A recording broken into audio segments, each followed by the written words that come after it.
Hey guys, welcome back to my channel. I feel like my hair up, when I put the hair up, it looks so like professional. It's giving like newscaster woman, and I'm really liking it. Plus I have a really big head, so it's just with the turtleneck, it's giving me an egg head. That's why I want like I would love an angled jawline.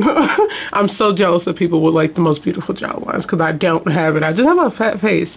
Always had a fat face. But anyways, y'all, we are talking about crime today. Let me tell you guys what happened this weekend. First of all, I had a really relaxing weekend. It really happened because like I don't know how to relax, but it was nice. I didn't record this weekend. I was like, I'm going to take Labor Day off too, of like not recording because I need to just relax. And I just been working out and, you know, hanging out with Roman, which, mind you, let me tell you guys something funny that this dog did. Yesterday, I took him walking, and I wanted him, he was about to see his first deer. So, tell me why. And I have a I have a video recording, but I didn't get the deer. I got him being distracted. I was walking by a golf course, that's where I walk, and it was two deer just leaping, and they was jumping over everything, and they was about to make their way to the forest. They had to go across the street to the forest, and then first of all, they almost got hit by a car. I was like, oh my god, that's so scary to witness that the car was about to like hit them, and the driver would have been injured because them deer jump out of nowhere, and they saw him coming, so they was like, they was jumping, and they jumped like over the top part of the car, and I was like, oh my god, I was like screaming. But Roman, I was trying to turn his head. I was like, look at the deer, look at the deer. He's seen geese, he's seen like all these different crows and be concerned. He hear planes and he get curious. But y'all, I tried to turn his head and see the deer, and he missed it, and because he was chasing a butterfly. Okay. I was like, bro, it was two deer. It would have been, oh my god, he would have been so happy looking at that. But this boy was trying to catch a butterfly. You know what? He's so innocent. I can't even get mad. I was like, okay, until next time when we see one, hopefully. But that's, I had a really nice weekend with my dog. And it's just been nice. I've been eating healthy, and y'all see I've been posting my videos. I've been also really liking cooking. I've just been really relaxing. But mind you, I've still been playing videos and looking up on the news because it's just what I do. It's like, this is what I want to do full time on the side of like on my YouTube, talk about crime. But it's like, it's also a habit of me listening to true crime, seeing what's happening on the news, which I did see a couple people passed away. Well, we know people pass away every day, but on yesterday, Chicago, 4 people got shot going on the subway. 4 people got shot in Hawaii. I was just like, oh my god, this is like, the amount of crime that is happening is just really astonishing to me, and I don't understand what's going on. Mind you, I have also been prepping and fixing and getting together everything for my podcast, y'all. So I'm finally saying it on here, which I think I mentioned it before, but I'm getting more serious about it and like coming up with topics and stuff, because what I plan to do on this podcast is going to be more unfiltered, because you can say what you want on the podcast, and since I'm not going to be showing my face, I think I'll be even more comfortable. But I'm going to still be talking about crime cases like I do on here, but I'm also going to add a special topic with like specific things to talk about. Like, you know how I did like a couple videos and I was talking about like capital punishment, but like more specific, you know, like the reason why men kill or why women kill, stuff like that. So that's what it's going to be about, and it's going to be really interesting, and I'm excited because I always wanted a podcast, and I just think it's so good to have, and it's, you know, it's nice to have your voice heard and to be able to, you know, get people ideas of what you want to talk about, and, you know, help people, and, you know, find a lot of people who think the same way you do. That's the whole point. So we're talking about a woman who was found dead with her tongue cut out after meeting a Tinder date on a tropical island. Now, this is giving me, I Know What You Did Last Summer. I don't know why, but I think it's giving me, I Still Know What You Did last summer. You know, the second one, because they was on the island. But he cut out her tongue. How weird is that? Now, I'm curious about it. Was she already on? They say vacationing. So I'm like, okay. I'm so curious. So obviously the point is, I'm pretty sure that she was on the app and he was obviously there too. But to cut somebody's tongue out, that, you know, you're meeting up for a date, she's a beautiful girl, you're meeting her on a date and you cut her tongue out and you kill her, and she was found naked. So I already know this was about to have my head, like, I'm about to be mind blown. So let's get right into it. It was supposed to be a fun vacation romance. 29-year-old Zelia Shamigalova was enjoying her summer vacation on a paradise island when she decided to swipe right on Tinder. What followed was the unimaginable, her disappearance, and later the discovery of her body. She'd been murdered, stabbed to death, but what's more, her tongue had been cut out, apparently so she couldn't yell for help. The removing of a tongue has often happened as a way of punishment for betrayal or lying. And that's the motive, betrayal, because apparently Zelia's Tinder date got jealous when she was interested in another guy. Before we go too far into the specifics of this case, let's focus on the most important facts. 29-year-old Zelia was a university lecturer from Russia, and she was vacationing on the African island of Mauritius. It's a tropical vacation destination about 700 miles east of Madagascar in the Indian Ocean. Zelia was last seen on August 17th, wearing a white and blue dress, getting into a blue Toyota on the island. She was leaving her rental apartment, and a local man was giving her a ride. But when she didn't return back to her rental apartment, the friend she was traveling with reported her missing. Around this same time, Zelia's family started getting some pretty strange messages from her phone, saying things like Zelia was going off the grid, she was disappearing on purpose, and she didn't want any more contact with her family. That didn't seem right to them or her friend, and as the investigation continued, it soon pointed in the direction of her Tinder date. That's this guy, 29-year-old Puryaversing Sundar, an IT engineer who is an islander. Investigators say he and Zelia connected on Tinder, but here's where the facts diverge. Some reports say they met before she made it to the island, and others say they only connected when she arrived. But either way, we do know that they matched on Tinder and were confirmed to be together. And it was Sundar who gave investigators more details about Zelia's murder, because he admitted to it. Investigators found some blood in his car, and after that, he led them to an area of the island called La Marie, just a 25-minute drive from the part of the island where Zelia and her friend were staying. There, Sundar led law enforcement to a shallow grave where Zelia's body was left behind. She was naked and had multiple stab wounds. Sundar admitted to mutilating Zelia's body and even cutting out her tongue. He says this was so she couldn't scream for help. All this happened on August 22nd, just 5 days after Zelia first disappeared. And according to Sundar, the motive for her murder was that Zelia was apparently unfaithful to him, that she cheated on him with someone else. Sundar told detectives he loved her and even planned to marry her and that she betrayed him. So he pretended like he was going to take her sightseeing and instead pulled out a knife and stabbed her to death. To make sense of the case as we know it right now, I reached out to retired police commander and host of... That was really shocking. Oh, okay, y'all, the facial expression said it all, because I was like, I think I was thrown every... Okay, just every curveball up in here. I was wondering, I had things in my head, but I was wondering what happened, who did it, if they confessed. Everything confessed, how it happened, the reason why. Geez. So let's talk about this, okay? So we got this girl. Now, he's talking about marrying, he was going to marry her. Now, when you hear stuff like that, you would think that, I would think that, you have met this person before. Maybe she was talking to him online. Maybe they had, because people marry people they meet online, which is not smart, weird, but maybe they have met online and it wasn't the first time. But like, he says she was unfaithful. Now, if you're a Tinder date, I would think that, that's part of the plan, because, you don't know if it's going to work out.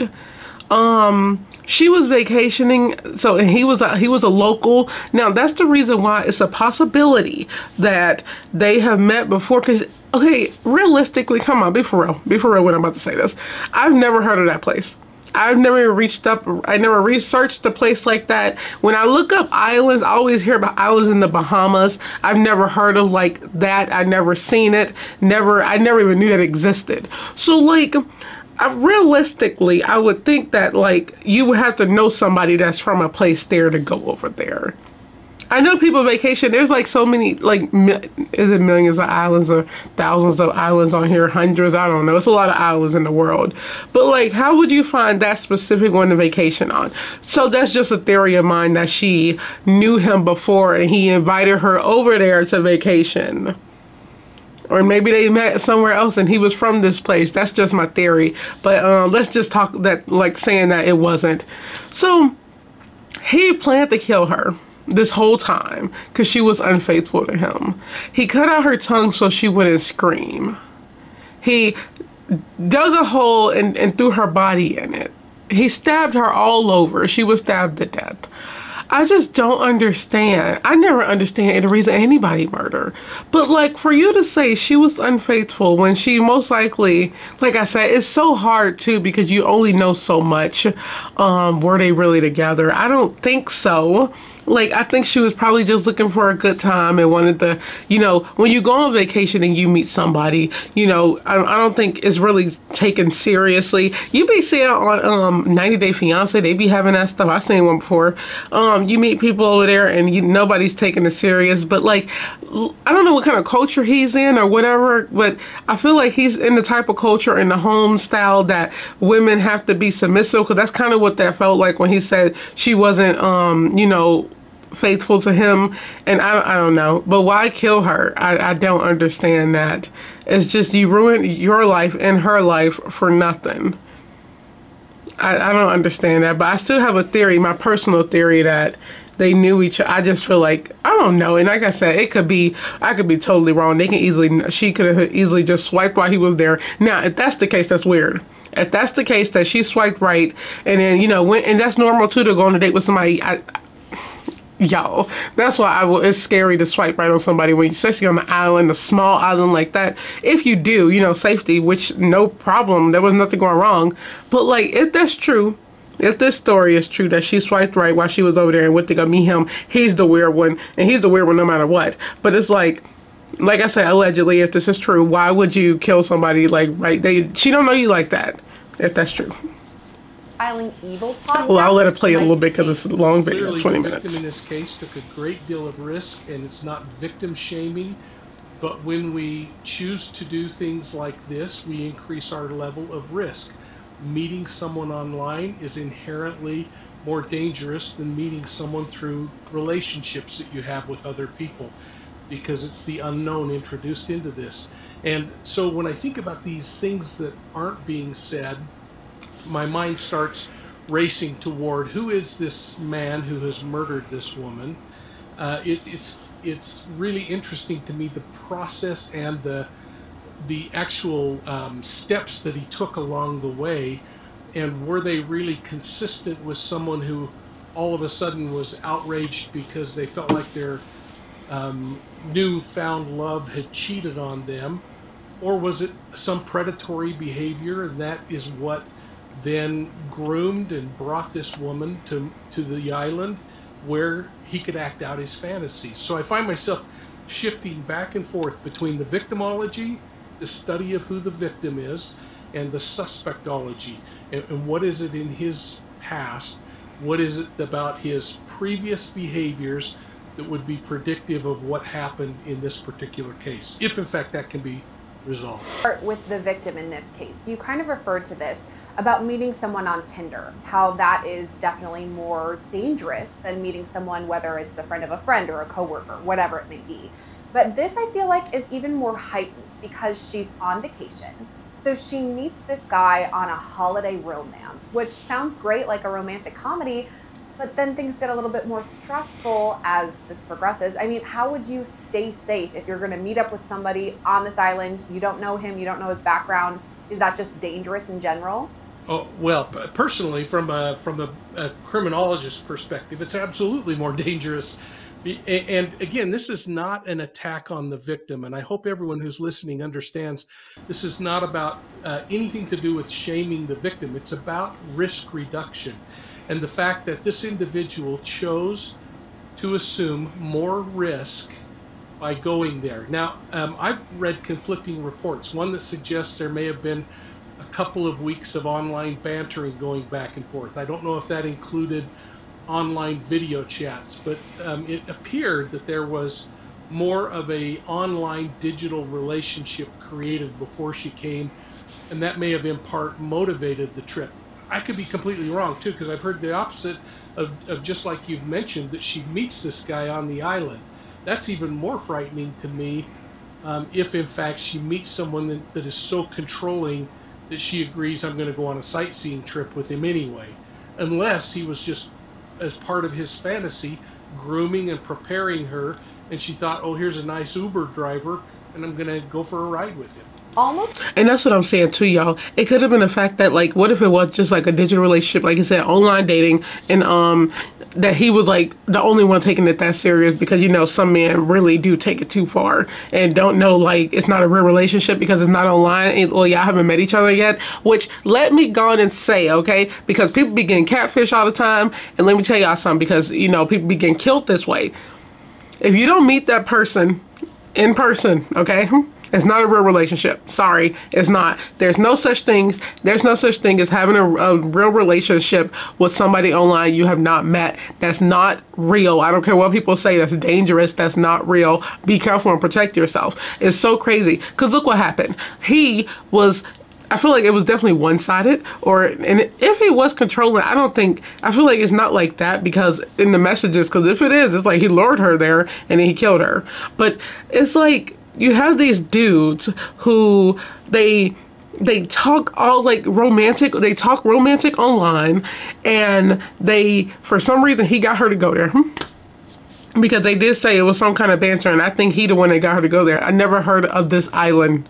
I have never heard of this island. I've never heard. This is not a place that you just go to Google and type up. Even if you put the letter M, because it started with an M, I already forgot it. Even if you put that, it don't come up. This is not a place that anybody goes. It's a lot of islands out here, okay? But it is a destination that people will, you know, it's a place. People will travel there. They said African islands, and I'm like, I've never heard of none of this. It looks so tiny over there. But, like, I had a feeling, I feel like that part is right about him luring her there, because, like, he's a local there, she's not. So how would you even find that place?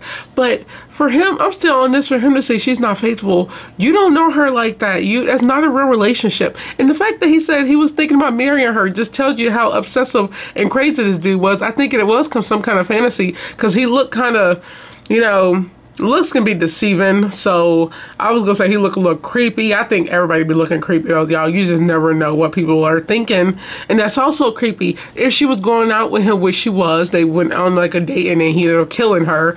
He was able to like manipulate her to like going out with him, and that's just so crazy. It's insane. And he confessed to all of this. I don't know, y'all. These people are so weird. Ugh. Right away after Zalia's disappearance, there were some blatant signs that something was off. I think the next thing that really jumped out to me is that her family back home in Russia, where she's from, started to receive text messages from her that basically said, I'm hoping to disappear. Do not contact me again. I don't want to be in contact with you. This seemed to be out of character. I mean, she usually would keep in touch with her family. She was very active on social media, posting about her trips and her adventures. So is that a red flag right from the jump? Absolutely. And we see this happen in many cases where a predator takes control of a victim and their phone. And it's a way to buy time to go in and manipulate the phone. So what becomes important in the interview process is that the past behavior of this individual is really understood.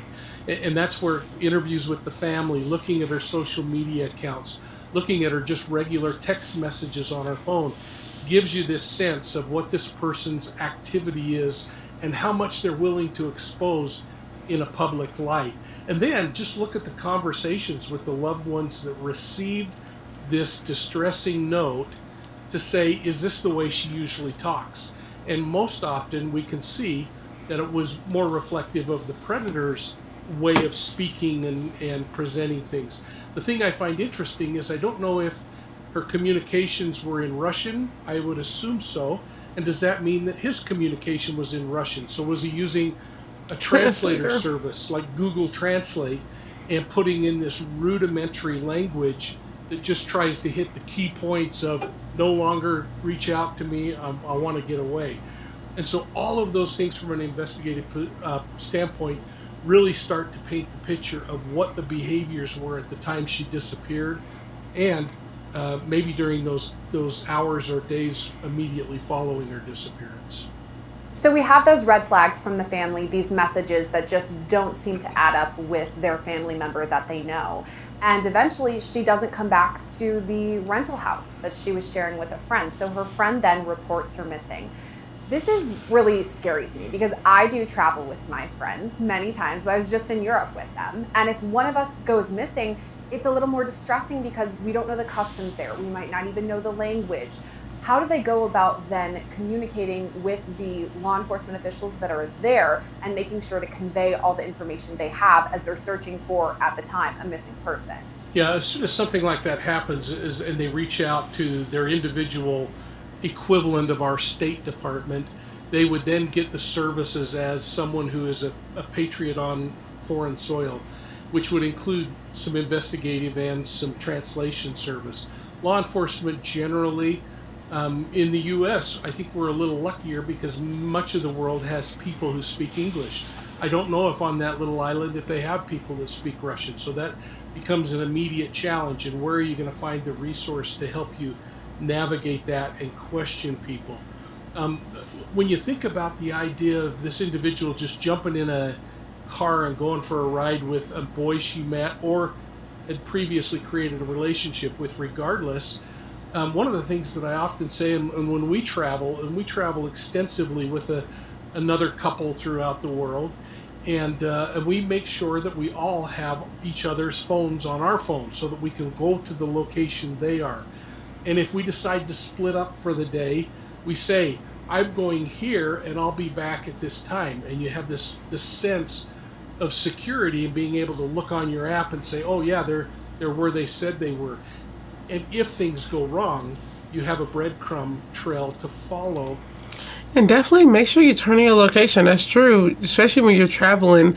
And if you're going to meet somebody, you know, safety is key. You don't know what can happen. And it's crazy because so many people have been going missing on vacation. I don't understand why the locals are attacking, like, international people. Well, they're international too, but tourists. It's a whole tourist trap. You hear about people going missing in Jamaica.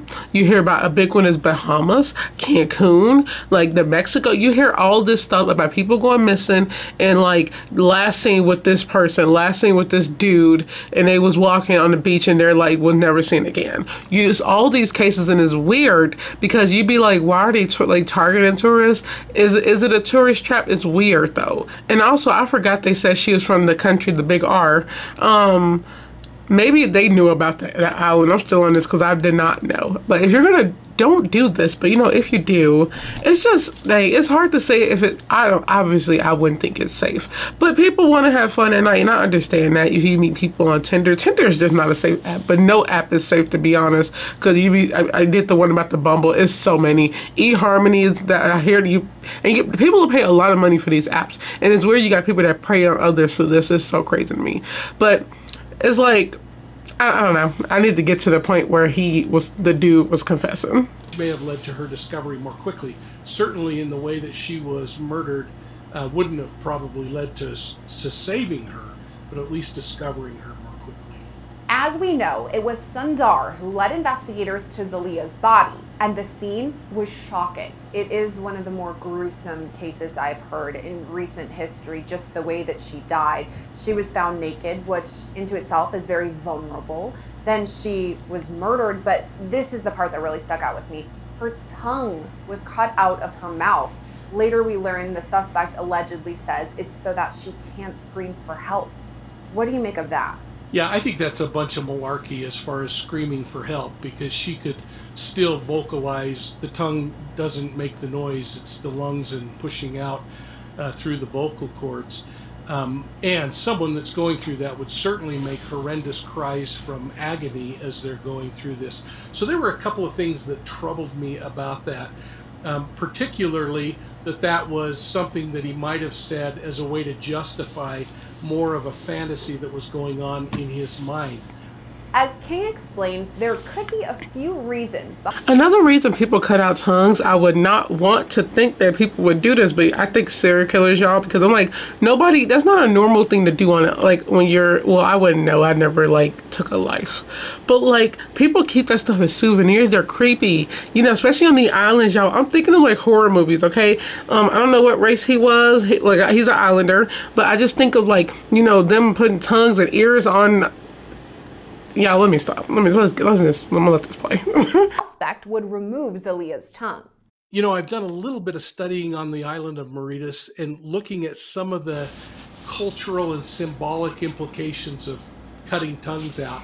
And I can't really see a whole lot other than historically there and throughout history, the removing of a tongue has often happened as a way of punishment for betrayal or lying. And of course, he tips his hand that he feels like he was betrayed and that she was having an affair and that he did this. But with the stab wounds in a location that really talks about the anger inside him, and it would be interesting to see the manner in which her tongue was removed. And these are all the gruesome parts that investigators really kind of roll in the dirt and try to understand. It helps us understand, was this an effort to silence her? Or is it an effort to punish her for this perceived wrong that she's committed with him? Is there cultural or ritual context to what they're doing? Is it a ritual crime in nature, a part of a fantasy that's going on in the predator's mind where this would be really cool and they think about it till they can't stand it anymore and they have to act it out? And this is terrifying when you think about predatory behavior, but I spent a career dealing with these people. Or was it truly just a way to silence her? But the way Zelia's body was found naked in a shallow grave, that's also important for investigators to consider. Here's King to explain why. But when you see a body that has been stripped of its clothing, if it's posed and she's buried, which kind of muddies the water a little bit, but if she were left out, displayed, posed with no clothing on, with her tongue removed, those are all things that the predator sends a strong message with. What this speaks to more to me, frankly, is a very disorganized predator who committed a murder, probably was a sexually driven fantasy murder, that he did all of these things, but then he tries to do what we did as kids, do the do-over and make things go away. And so he buries her and tries to get on with what's going on in his life. Doesn't want to mess with that anymore. All of those factors to me lead more toward disorganization than this predator who really has planned this crime out. As far as the way that she was found, in this shallow grave, she was naked, obviously had traumatic injuries to her body. But one of the things I saw is that investigators were searching for her clothes. That was a question mark in my mind. When they find her clothes, what would that do? I mean, they've already pretty much determined how she died. Why do they need the clothes? Just for extra evidence? Yeah, absolutely. The clothing might have physical DNA from the suspect or from her. And as a profiler, one of the things that we always looked at was not just the fact that, for instance, a sexual assault or a homicide occurred, but what was the order of those things? What were the things that were going on before that? And in kind of a creepy Silence of the Lambs kind of a way, you have to think about, to a profiler, we want to know things like, did he cut her clothing off? And was that symbolic or in a ritualistic kind of a fashion? Because that tells us what's going on in the mind. But again, I go back to this idea of a little bit of disorganization, because in the end, what he does is he buries this woman just to the east of where they meet up, out on the western coast. And there are a lot of areas on that island that would have been easier to dispose of a body and not have it discovered than near a residential area, which again speaks back to me to a little bit of the disorganization going on. It could be that this is just an incredibly hot-headed, overbearing, controlling human being who just snapped at whatever he perceived to be his reality, and he committed this homicide. But not many people commit homicides that look like this that haven't had predisposed kinds of cases just like it, or at least And I was about to say that I'm over here thinking that he had to do this before, or like news, or I don't know, ran with people that did this before, because it's not normal to just like I said, none of this is normal, by the way. I'm just saying, in this like case, who just cuts out a tongue? And why was she new? Was she sexually assaulted? It's so much stuff. Was she R-worded? It's so much stuff that goes into that, that DNA can say. But like, to like, you stabbed her to death, like physically stabbing her, and then you gotta imagine like somebody opening their mouth and cutting out their tongue. What would that do? Like he said before, or like earlier, your tongue is not the main reason. Like you can do, you can like that noise. You can like literally like it's from your lungs. You can make sounds within your body and still hear somebody. That's why you can hear people that are tied up with like duct tape on their mouth. You can still hear them. So I don't understand. I also believe that that's not the reason he cut out her tongue. Is like I don't believe that he did that because to quiet her. That's not true. I just think that he probably just wanted. I feel like he wanted a souvenir. To be honest, I don't know. He's an islander. I don't know y'all islanders. I don't know what island this is, but I feel like it's some weird stuff on here. But definitely think he led her up there to hurt her, because that's exactly what he did. It's crazy because they'll do anything, y'all, and it's like you meet these people, and that's the weird thing. As I told y'all, these tourist traps, they be getting these tourists, and I think they get money from stuff like this. And that could be a theory too, that he did this for like like it's people that like get tourists for money. It's so much stuff that he like that could happen in this, that could have and did happen in this one case. But like, people get scammed all the time, and just because they was talking online don't mean it was like him. It could have been a whole thing to rob her. It could have been so much. Police fantasized about it, acted out on animals or other kinds of things. All this brings us to why Zalia was murdered. Apparently what the motive in this case is that the alleged perpetrator was having a relationship with the victim, and she stepped out on their relationship, whether it was an affair or cheating or whatever. The thing that really stood out to me, though, is that this is supposedly a romance on a vacation. So it's not like they've been together for 10 years and they're... Also, let me kind of say, by the way, that girl really do look like the one, the victim. She looked like Miranda Cosgrove. Like, that's just crazy. But, is it just me that I don't find that stuff so romantic? People be finding it, because I know this woman was talking about it. People find it so romantic when you meet a stranger on like a mystery island, and you meet them online or something, and y'all go meet and have a good time. That's supposed to be like your happily ever after. I don't believe in that. Like, maybe it's just my realisticness. Like, I don't believe in that. Like, no, I would most likely believe that you gonna like try to rob me because I seen all these people on vacation getting robbed. I don't believe in that stuff. Married couple. I mean, I know it hurts your feelings when somebody would cheat on you, but this is a very short romance, so to speak. So is that possible that he really got that angry after they've been together for less than a month? Or could there be a different motive?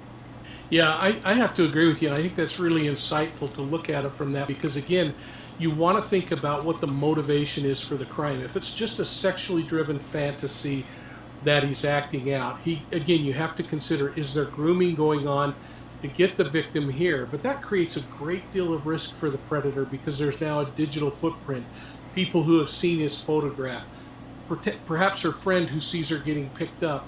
All of those things are really kind of tricky. And I'm with you in the idea that it doesn't make sense that they would have met over the first couple of days of her being on the island, and that he now has established this hold on her, unless she somehow is going along with the fantasy that, oh, we've created something magical together.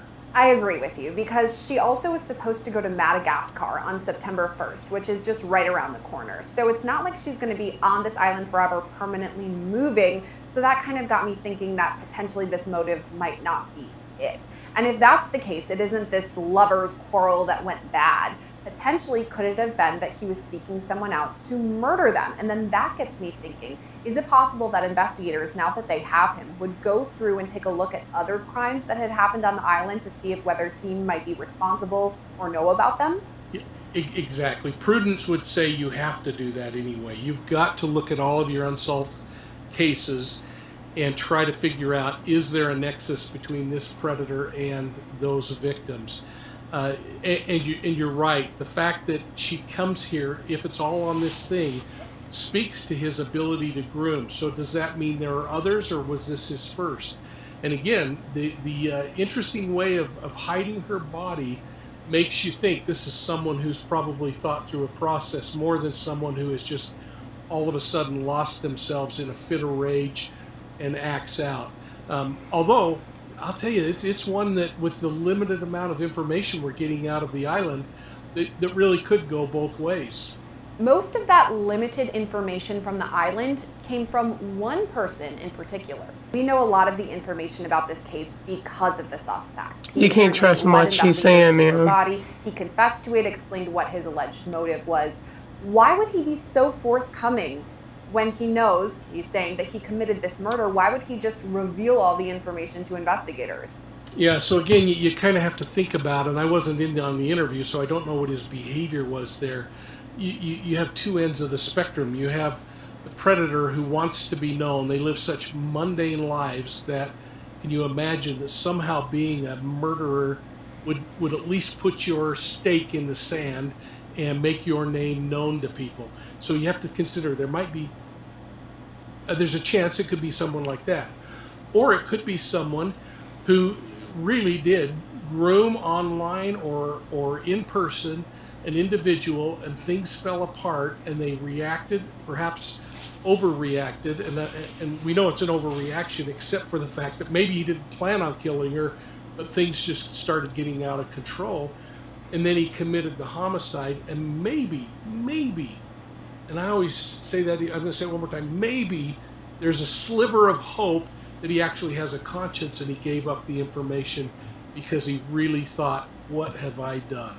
There are other hints left behind at the crime scene and from Sundar's confession that point to more of a heat-of-the-moment murder rather than a premeditated scheme he planned out for weeks. Apparently, he told investigators that he had planned to cut up her body. I saw this in at least one report. He planned to cut up her body. It didn't work out. He ended up half burying her, whatever it may be.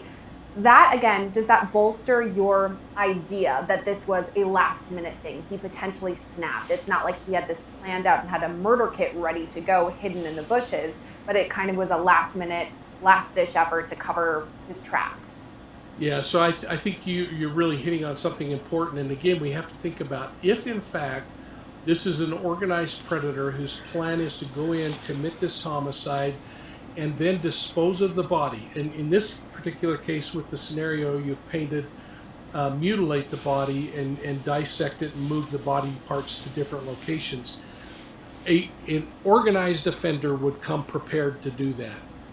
But a disorganized offender is not going to be thinking, I need to take an axe or a shovel, or I got to have plastic bags, or all of those things are going to be much more challenging when all of a sudden they're thinking, how do I wash my hands of this mess that I've created?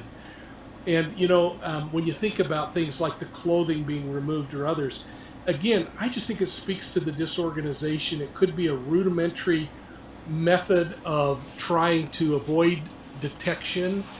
I don't know what the number of ethnicities and populations are in that area, but I would think if a missing girl who was light-skinned is found buried in a hole, they're going to probably put two and two together. So it's not like you're burying someone who seems indigenous to the community that you could somehow get away with. So even removing the clothes just keeps going back to this idea that this thing just didn't pan out the way that this individual wanted. And it's a really cool time to kind of teach a principle, and that is that predators fantasize about committing crimes. And that fantasy could be very short in duration, or it could extend over months and months as they think about all of this. But the thing about fantasy is always cooler than reality.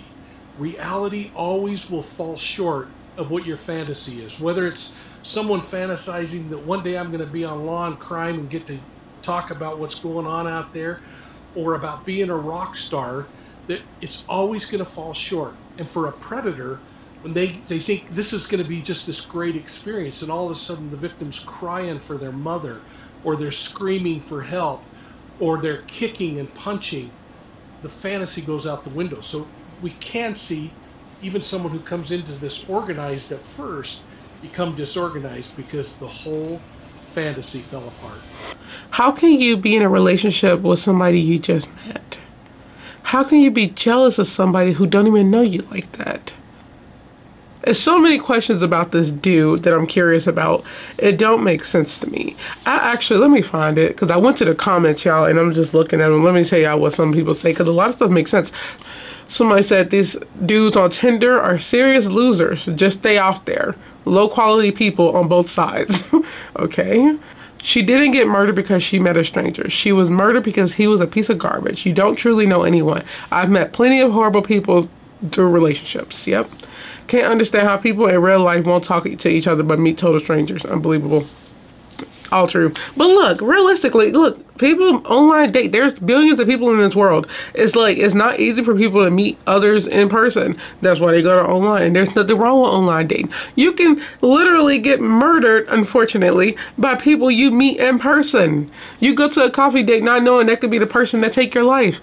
There's so much. It could be a family friend. It could be anybody. So yeah, I don't even, that's a stupid comment, because I'm like, yeah, it's more dangerous online. Don't get me wrong. But you're meeting strangers as well. No matter, even in person, you're going out, they follow. It's the same thing. The only thing different is that you don't see them immediately. That's the only thing different. It is creepy though, because they can catfish you. They can do anything. It's just scary. Now with this case, I do believe it's a thing of he lured her there, because I'm like, okay, and also we need to take the time to mourn her loss for a little bit, because I don't know this woman obviously, but it's still a sad death. Okay, mind you, he said he cut out her tongue so she couldn't scream.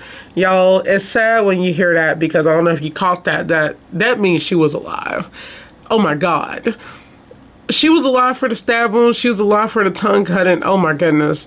He could have, like, at any moment he could have stopped. So yeah, psycho. And also he is facing 60 years to life in prison. So you got this really heinous crime by this man who she met on the Tinder dating app on vacationing. They were talking before, I still believe that he lured her, that he convinced her to go, and then he got her. Another theory though could be that he was trying to scam her for money, because they do that too. You can easily meet people online that'll scam you for the longest and you don't even know. So I believe it could have also been like, there's three theories so far. That was one, that he met her before, or that that they met right when they got there. But that is a thing, you know, that it could have been that he was trying to take money from her and it just got out of hand. But like, why did she have no clothes on? He buried her, stabbed her, cut her tongue out. Very messy. But also the way he did it, I definitely think it was disorganized. They should definitely look at other crimes, because he could have did this to other tourists that went missing. And once again, I don't know this island. It's near Madagascar, so it is an African island, and in the middle of nowhere. I've been saying this throughout this whole video. I just don't know of anybody who, I'm gonna ask my mom, has she ever heard of this island, because it don't seem like something anybody would go to. I don't know. Could be wrong. No. Have y'all heard about it? Because I've never heard about this place.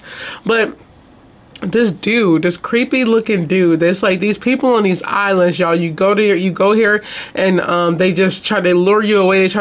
They try to dance and sway you, and you know, they try to go out with you and have a good time. It's just the only time you're gonna be here on the island, and then they like kidnap you and kill you. It's so crazy. And she told her friend, she went out with him, she got in his car, like she told her friend, just always make sure, you know, turn on your location, and I'll be texting throughout the whole night. And it's sad to really know, like, she was really in like a lot of pain, and what she went through in her last life on this earth, in a country she don't know, with this dude she don't know. Because like I said, no matter if they was talking before, they were not together. He was talking about marriage. No, you're not together. That's not your girlfriend. You don't know each other. I don't think people, realistically, I don't think people can really know each other until like, jeez, nowadays I'm trying to say it's like 30 years, but like, I feel like you give it like give it a year, and then we can talk. Because And then when people move in together, they change. Then when they get married, they change. God, you don't really know anybody. Because realistically, can you really stay with somebody for the rest of your life? Look at them every day. And older couples will say, yes, it's possible. And I'm like, yeah, it's possible for y'all. But nowadays, it's not, because everybody is freaking psycho. So on that note, I hope you guys enjoyed this video. Don't forget to like, comment, share, and subscribe. What do you guys think about this case? What theory do you think will happen? Because I feel like he literally did this on purpose to lure her to that island, because I'm still on this. Where is it? What is it? I know I'm kind of exaggerating that part, but I've never heard of this place, and I don't think it's a normal place people type up, but she was from like the other side of the world, so maybe they know. So on that note, once again, stay safe, stay alert, stay aware. Always, y'all, these are the things that's going to keep you safe. You got to be careful who you're talking to online. It's just that you never know what can happen. These people online are scammers, bro. This is what they do. They get vulnerable people who they know travel alone, and you don't give no information up. No, like I said, remember what I said earlier, it's not a real relationship if you haven't met them. Now, I feel like she did not see it as a relationship, and I'm about to end this video. She did not see it as a relationship, I'm pretty sure, but he did, or he acted like he did, because, no. So on that note, I will let you guys go. Bye.